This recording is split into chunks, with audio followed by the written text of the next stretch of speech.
One thing that I was reminded to address, and actually, shoot, running late, but I figured I had to make this before I leave. One thing that I forgot to say about cults, alright, this has to do with cults. It's not what you think either. Either. I just had a conversation about either and either with somebody a while ago.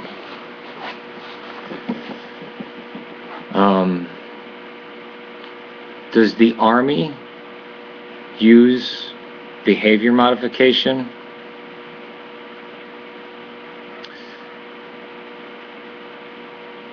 Does it drive you through sleep deprivation, starvation, uniformity,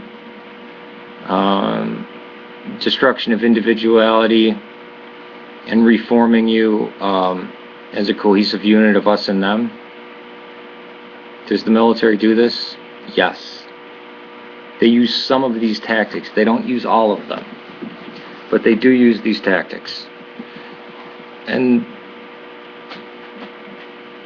that may be a necessary outlet for that. I mean, we have these things built into us for a reason. I mean, we had to found civilization. Man is, like most animals, hierarchical. And probably one of the first cults, modern cults, which instituted brainwashing and behavior modification, central leader worship, this kind of stuff. We know Mormonism is old, but there's one in the modern age where they knew what they were doing, and that's North Korea. And someone, he had asked Sung Myung Moon's coked up, drunk son, because he presents Sung Myung Moon, the leader of the Unification Church, presents this wholesome image of a family. There was a reporter saying, you know, your father's techniques with the Unification Church and his followers, the Moonies, it's a lot like North Korea with their detention centers and punishment and destroying the self, and he just goes through the list of all the harmful brainwashing and behavior modification and punishment and fear and phobia installation. And Reverend Sung Myung Moon's son actually smiled and says, got very happy and says, yes, where do you think he learned all this? He spent 3 years in a North Korean prison camp.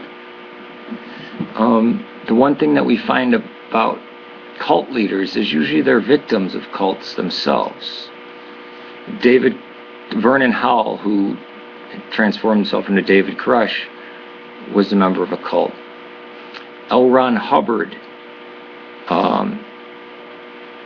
was studying under Jack Parsons, who was in with Aleister Crowley, and it was actually the three of them. So there was cultic stuff going on there. Are Freemasons a cult? The Mormons and the Jehovah's Witnesses both sprang from the Freemasons. This might shock Jehovah's Witnesses, but they sprang from Freemasonry.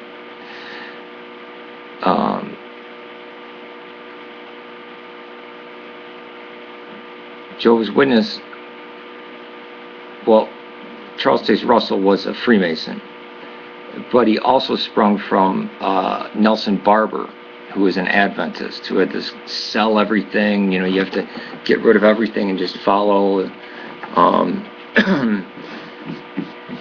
The Seventh-day Adventist Church, which pretty much was a cult for the first 45 years of its existence, came out of the Millerites.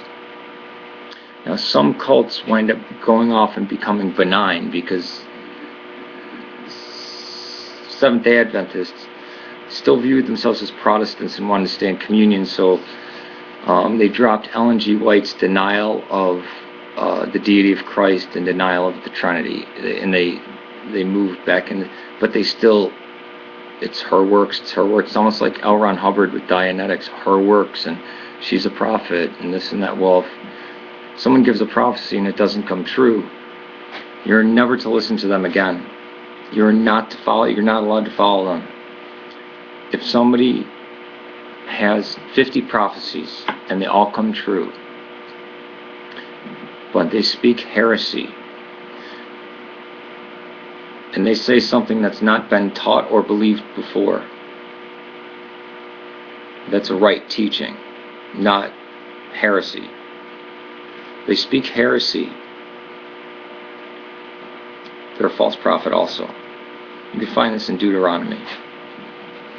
Somebody does 1,000 miracles, and this is getting into the Christian perspective of it, just to give a defense to some people. And you can see them skate around on light. I mean, remember, hypnosis is part of getting people into a lot of cults, especially a lot of the Eastern cults. Sri Satya Sai Baba,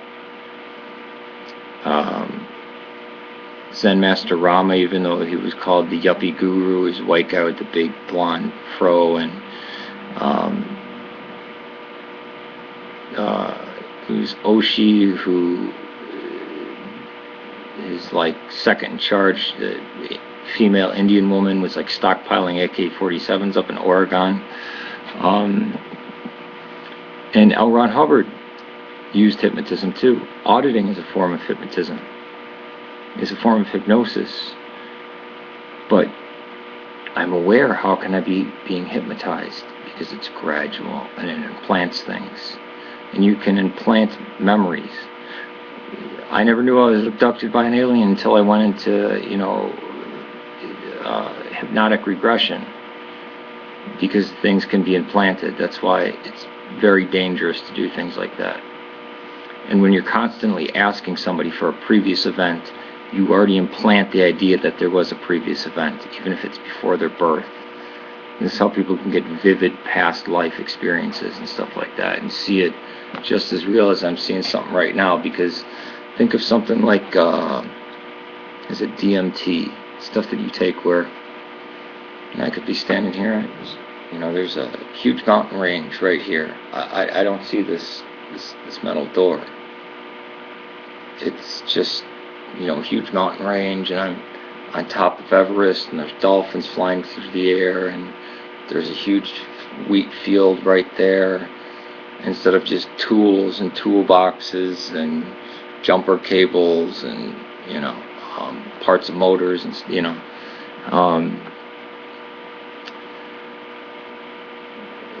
that chemical DMT is working on your brain, working on neurons, synapses, all the matter of your brain. I personally believe the brain and the spinal cord are basically kind of like a transistor radio. It's where the spirit comes in or whatever, and that's why if it gets damaged, the personality of a person changes. But also it's intaking things, it's the experience.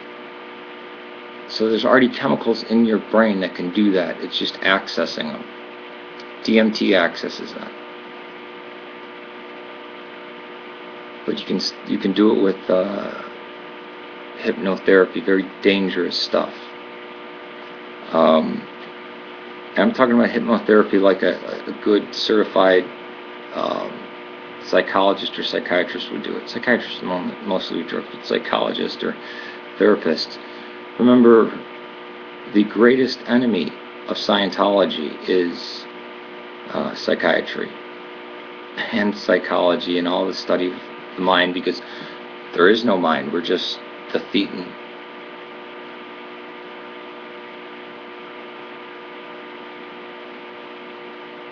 Yeah, it's pretty crazy. But the military does use many of these methods that are used by cults. What's the difference? Because you know what you're getting into. There's limits, there's barriers. You still have rights as a human being. You can do something to get kicked out. and they don't make you confess all your intimate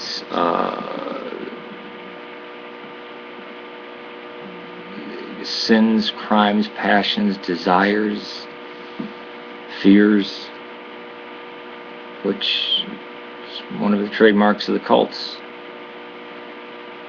I still don't hear anybody pulling up, so it looks like I'm not all that late, or they're late, and I can be like, where were you? I've been waiting around the whole time. But yes, the Army does use these techniques. They're in a controlled environment, and they're run by people who, this is what they do. You serve your term, you get out. But there are cases of people who go through, and it seems like the Marines are the ones with the most of it, where they're just, boom, they're a Marine the rest of their life. And I do things, and like people who, it's almost like they need deprogramming, and the government does have things like this. They do have like readjustment programs, like I forget what it's called. It's kind of like a decompression thing. I mean, but I've seen people who would be walking around with like their boots laced up and jacked up and walking around, and I'm thinking this is some crazy survivalist dude that's, trying to play army guy. Well, no, that's an actual dude that was in Afghanistan for like 3 tours, and then Iraq for 2, and it didn't switch off, because not only do you have this training, both physically and mentally, and conditioning mentally, behaviorally, but you've also got things like PTSD, brain trauma. It doesn't shut off. Sometimes it can kick it up even higher. This is why I don't think anybody who served in the military should ever be a policeman. I can get into the reasons why. I know I'll catch hell for that right now. Later on, when I have the time, I'll get into it. And I can actually tell you some pretty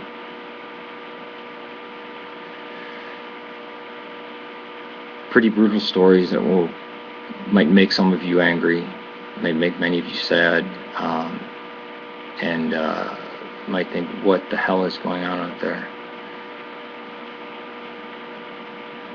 You know, it's another group that uses this type of stuff and may not even know it, not even sophisticated enough to know it, but knows brutality and violence and how to instill things in people. It's gangs. And prison gangs are the best at doing it.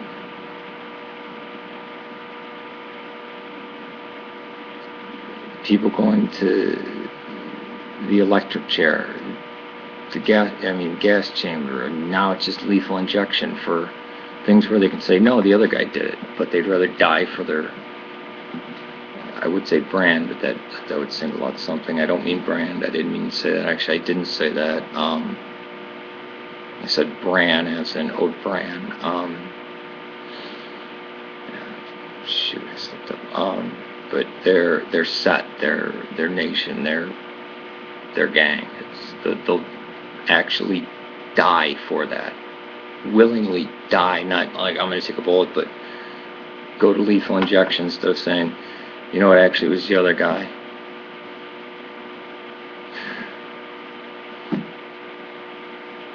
Here's one crazy thing, and this does have to do with manipulation and brain. I went through the army,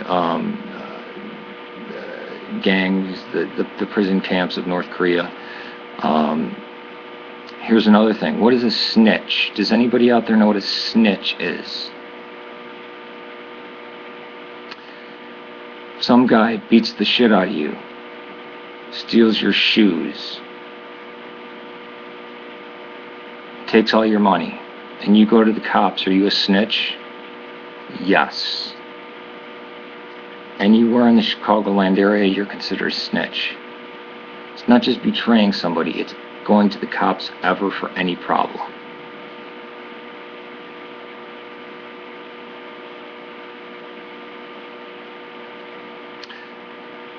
I'm sure that's not a reality in Gaiviota's world, where there is no race wars, there's no gang warfare, there's no gunfights, there's no people just killing children just because that's the next generation that's going to fight them. But yeah, your woman gets raped. She better not go to the police, or else there's a green light. If you need me to tell you what a green light is, there's a green light on her. I'm not allowed to go to the cops.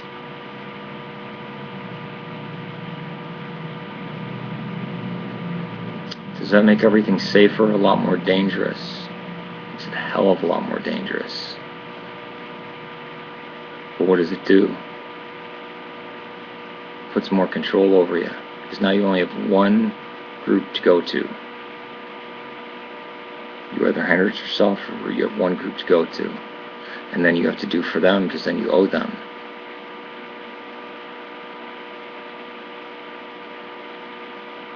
See, cults are more similar to gangs or prison camps or armies than they are to religions.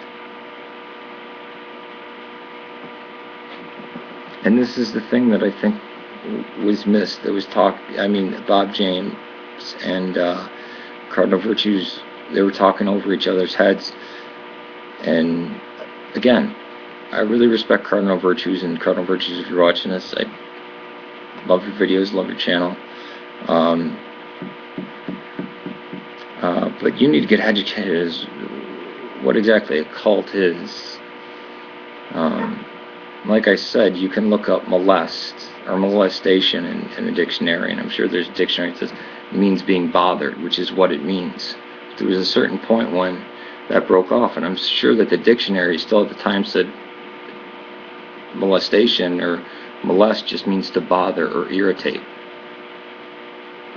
No, it doesn't. Remember, modern mind cults really started getting recognized in the mid-70s. Early to mid-70s. And by the late 70s, then it was kind of open. This was more talked about. You had the 80s, and then people thought it went away in the 90s. It didn't.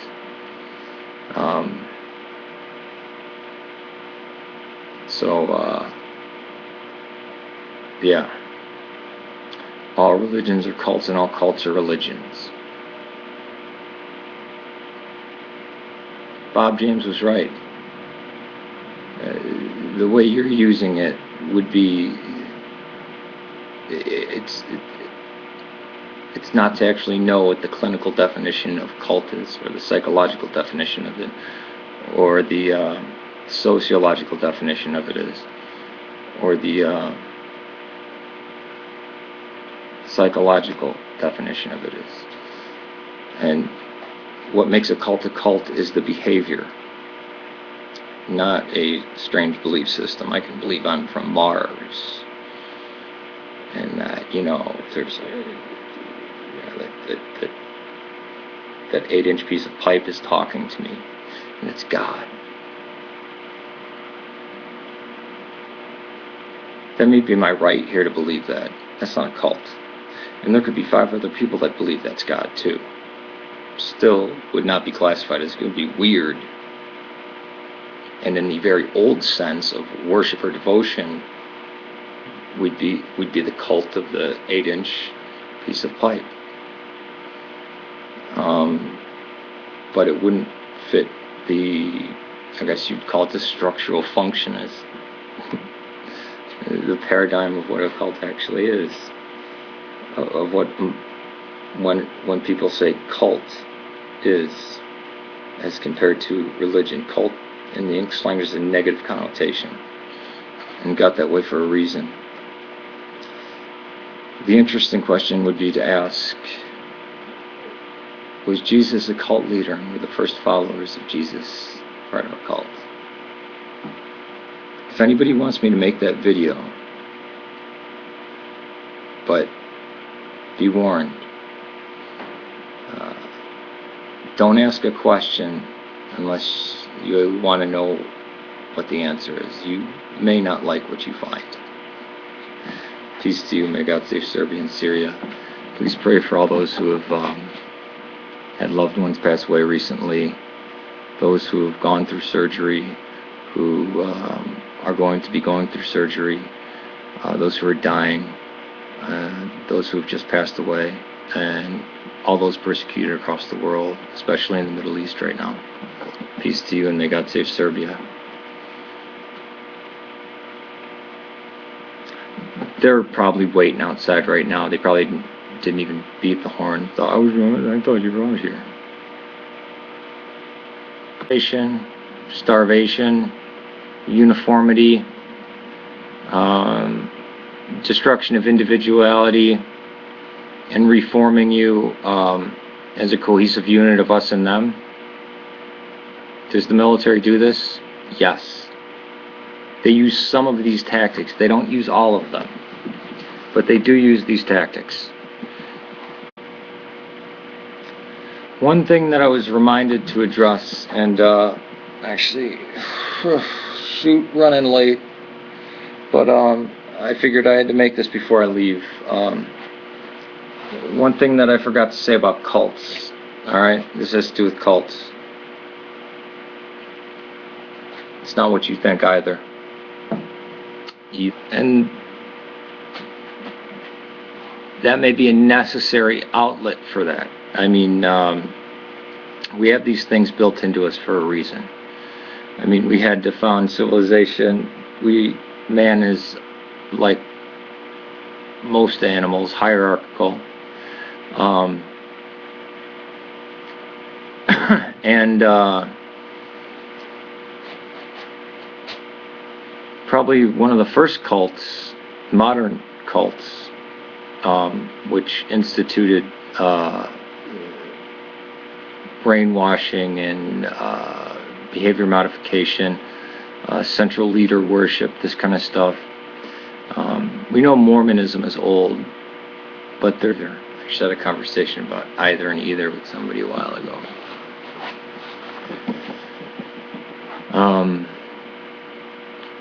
Does the Army use behavior modification?